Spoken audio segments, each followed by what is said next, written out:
I know this is going to sound absolutely crazy, but there have been more rumors in the Nancy Guthrie case. And boy, howdy, was Friday night just a big old communal toilet bowl of them. The reporting that was done during the search of the house that was connected to the investigation, as well as the Range Rover being pulled over, was just a cluster of pure madness. There were so many false reports put out there that it makes me a little embarrassed to say that I have a true crime channel, lest anyone think that I'm one of those who just throws out information all willy nilly. Photos of people who weren't involved in the case at all were being shared as possible suspects.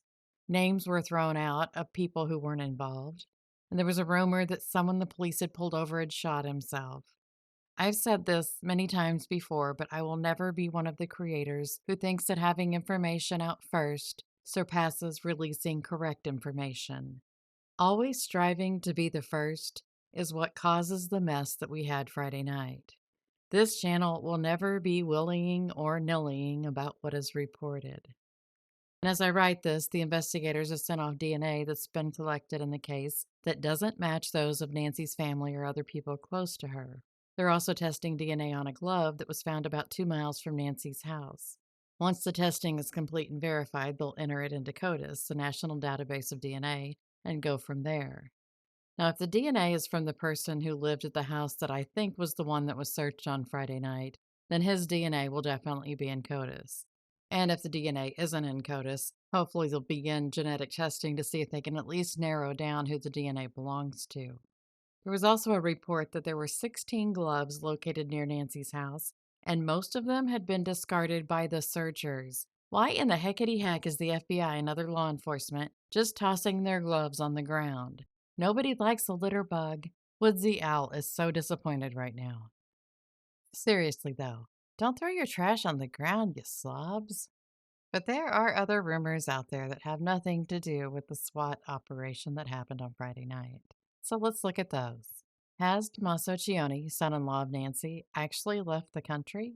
Well, that's what some people are saying, that he left for Italy on the 2nd. But I haven't seen proof of that. What I have seen is that he and Annie were photographed in Tucson on February 3rd.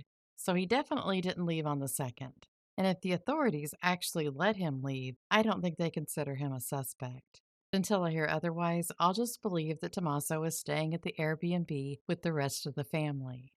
There's also been a rumor that Tommaso has retained an attorney. And I don't know how anyone would know that, but maybe he has. I mean, I wouldn't blame the guy, considering all of the accusations that are being thrown around about him.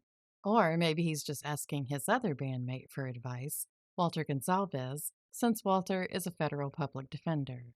Speaking of bandmates, there's been talk that Dominic Evans has a scar on his lip, just like the guy that was captured on the doorbell camera. Well, I don't see a scar on Dominic's lip, and I don't know how anyone can tell if there is or isn't a scar on the unknown suspect's lip. The images just aren't clear enough. And please don't trust the ones that people have sent through AI to clear up or colorize. AI has no idea what the person looks like.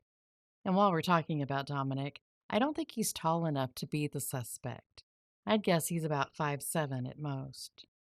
How many apologies do you think are going to be happening should Tommaso and Dominic be cleared of any guilt? Sadly, I don't know that there's going to be very many. Now, I was planning on having the next episode of Lace Out this weekend, but sometimes when I'm writing an episode, I start rereading it and realize this is crap. And that's what's happened. So I'm still working on it and I'll have it out as soon as I can. Thank you so much for being here. I'll be back soon. Until then, stay safe and be happy.